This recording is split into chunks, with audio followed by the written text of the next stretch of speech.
Global Nutcracker Podcast. Good morning, beautiful people at the Web Summit, and thank you for being here, Ivan. We are here at the Global Nutcracker Podcast with native teams to see a little bit how we can help teams scale globally. You will be the first guest of today, and I'm very happy to having you here. Thank you, Ivan. And I will let you introduce yourself very quickly, you and your company. Okay, thank you very much, Skerdi, and hello, native teams and global, go global, going nuts. That's really like a tongue twister. My name is Ivan. I'm the CEO of Markster. We build revenue systems for businesses and startups. And effectively, I'm here because I have done every single mistake that I can before meeting people like you. And I thought that maybe it would be interesting to talk about it. The spoiler alert: fragmentation is attack. That's all I have to say. Fantastic. Glad to hear that. Look, we'll be here discussing a little bit about what is the most difficult things to do when you are scaling globally. What are the biggest challenges? What's that toughest nut to crack, so to say? Pun intended on this one. So when it comes to this one, what has been for you and your company the biggest difficulty when trying to scale globally? Oh my gosh. I had my first business when I was 8 years old. I was selling bootleg software out of my PC, and we had a printer, I had a rate card. I was the craziest 8-year-old in Europe. And since then, I have managed to exit from 6 companies properly, and I filled in more. And I think as humans, we have the tendency of when you get more busy, you have more work. Let's hire people. Let's put bodies on the problem.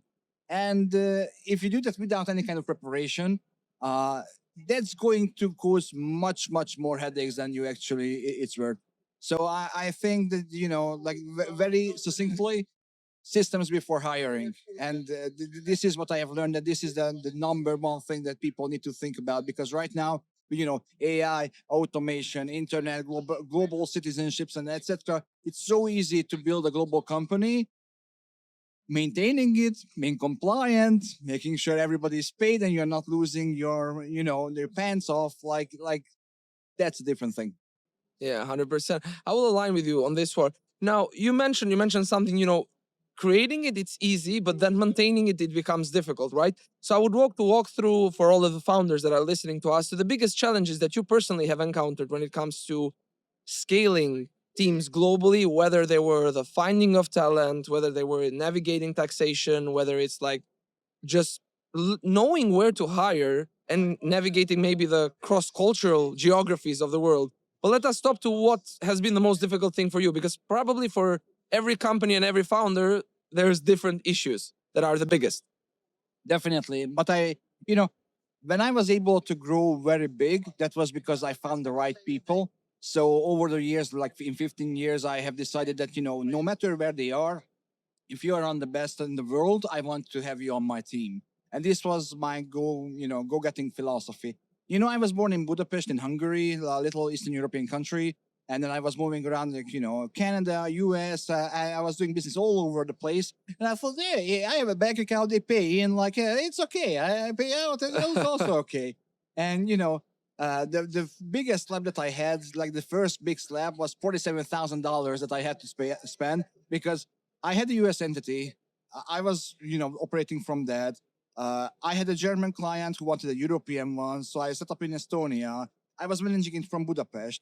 So I was taxed in US, I was taxed in Estonia, and I was established permanent residence in Hungary back again. So I was taxed there as well. So I paid for the same thing 3 times, and then I had to, be compliant. I had to, governments and state agencies really love to get their money, and called taxes, and so just doing that, just because you can do it, money can flow through very easily. You can produce papers. It doesn't mean that you will be compliant. It doesn't mean that it will get accepted. And if you are the founder and CEO, that means that it's your neck on the line, possibly jail time. So I don't like jail. I like to be in such places with beautiful people like you. So that was the biggest one, that, hey, you need to think about, where are your people, where are your customers, and you need to build a system around that. You cannot go 6 continents on the planet and then just, hope for the best. Yeah, I align, and this is something that a lot of founders who are recently scaling come to us with a request or something that they want to understand is like how they can make sure that they pay as little tax as possible because, of course, that's a concern, while being super compliant because nobody wants to break the law, right? And for this is why we're in the market actually as a company and also our competitors to facilitate this throughout the way. But in your case, I want to understand more on how it went after. So you had this big problem. How it went through? Do you go through an ER provider? Did you solve it yourself? Did you get a consultant? Like how did it work for you? How did you, you know, then this was the difficulty that you had. Now how you solved this problem? Lots of nights not slept. I guess this is the right answer. Like I would like to keep it classy, so I will not name names. But I just, we got, we are VC backed by 500 Global, so we got perks through that, and we have the one of the main players in the field. We were using them, and then we were saying that hey, we have this issue because, for example, in Poland we had a developer that established a permanent residence risk. They said, that's out of scope. Sorry. If you want us to solve it, we can for 15K. And I'm like, hell no. And I realized that it was even more than that. So then I was messaging my investor. I was, posting in the groups. I was posting in the mastermind. And the reason why I'm here, like with you, because there are people actually give a damn, and who've been there, done that, and they actually pick up the phone when something goes shit. I wish I found people like you before, because that was the biggest time to find the people who actually know their shit and not just advising, but actually doing things. Because it's very easy to give advice, but like, okay, how to do, what form to fill, how to negotiate that, what to pay, what steps to take, and of course you still have everything else. Like you have the product, or the service, you have the customers, you have the team, you have the everything. So it's just one thing out of the time. Like we at Markster, as a principle, we don't have an HR department. Like we don't believe in that. We have people operations team because we still have to do things, but like, I want to be hands-on to make sure that my people are taken care of. And I have learned to value systems. Well, I'm a systems guy, but I have also learned to value reliable partners. And that's why, once I found someone, I'm not letting them go, because I think that's the most difficult thing there is, especially on your long run. Like I've been building businesses for 15 years. Like I still have relationships for 12 years ago that I can just call up and then they will still help. And I believe that organizations like yours are the perfect epitome of that. So, because advisors come and go, and, like in startup world, especially all these mentors, and, you can pay them, you can give that equity, and that's not, it's so ridiculous. Like, and then you get the resume and they haven't done jack shit. Like, it's that's their business model, that I'm a mentor for hire and talking about. And now I can do that with ChatGPT. Why would I need you? So it's like people actually knowing their stuff. People knowing their stuff and delivering and going also the extra mile, Yeah. potentially to help, especially young organizations, to grow. Truth to be told, we have this approach. Our North Star is being the partner for your global growth. In a sense, like whether you're a small company, whether you're a mid-level company, or an enterprise, we have extra things to give to you, and we want to be with you through your growth journey. Because right now everyone is trying to go global. I mean, the world is set up in a way that it's easier to go global than what it was before.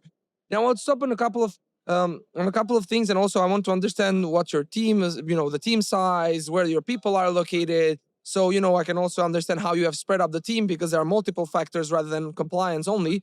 And I'll also ask you something technical about that side of things. But how many people do you have? Where are they located at the moment?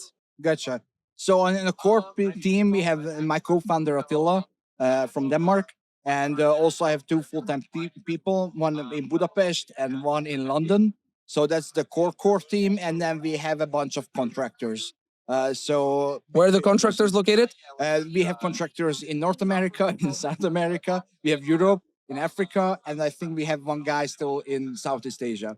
So basically, you're global in the right sense of the thing of the naming of the word global. You're global because you have people all over the world in every continent. And how do you manage them in terms of communication? A lot of founders struggle with this one. How do you communicate? How do you make sure that they're aligned in the purposes of the company? Gotcha. Well, maybe I got lucky because in my previous life, I was leading growth as chief growth officer at Helmes, which is a 1,500 people software house, building E Estonia, 20 offices on 5 continents. So I saw things on how to do, and I believe culture is the answer here. Because I don't micromanage. I hate meetings. Like meeting like you, that's fantastic. But like to hear that what you did and how you did, hell no. So we do everything async. We have one get together a week. That's it. And otherwise, everybody does when they do and how they do. Because I believe that if like why would you hire people that you don't trust? We spend a hell of a lot of time on making sure that we pick the right people. And once we pick them, then we empower them, and I lend them trust. Like I just hired a new guy, and I told him, let's imagine that we have been working together for 2 years now. How would you do differently? Because you are asking me questions, you're stopping for things that you know better than I do. So why are you asking? You trust them to be the experts that they are, and I really love that about management, because to the end of the day, when you hire a person, you hire them to know more than you about the specific topic you've hired them, and that's why micromanagement is always the worst. I 100% align with you on this one. Now we'll get into the rapid fire question session, and these are tailored made to be answered quickly. So, in 3 words, the key to scaling successfully. 3 words. Systems before hiring. Systems before hiring. Perfect. Weirdest compliance rule you've ever seen? Double treaty taxations and then requiring wet signatures for digital contract. Okay, perfect. Hungary. Perfect. In case you're wondering. If time and money weren't an issue, which country would you expand to next? I guess Spain, because going to Tenerife, Opa. An office and vacations. I think that's why we don't have enough money yet. Like I need some big daddy investor, and then we would open up an office in Tenerife. Well, Native Teams does cover Spain as well. So with us as your UI provider, potentially you can scale very conveniently over there as well. Ivan, it was a pleasure for me having you here. Very much looking forward to see Markster's growth into the future and to having us to having you as our guest. Thank you, Skerdi and Native Teams. It was a pleasure. Have a nice one. Bye Ciao. bye. Go global, not nuts.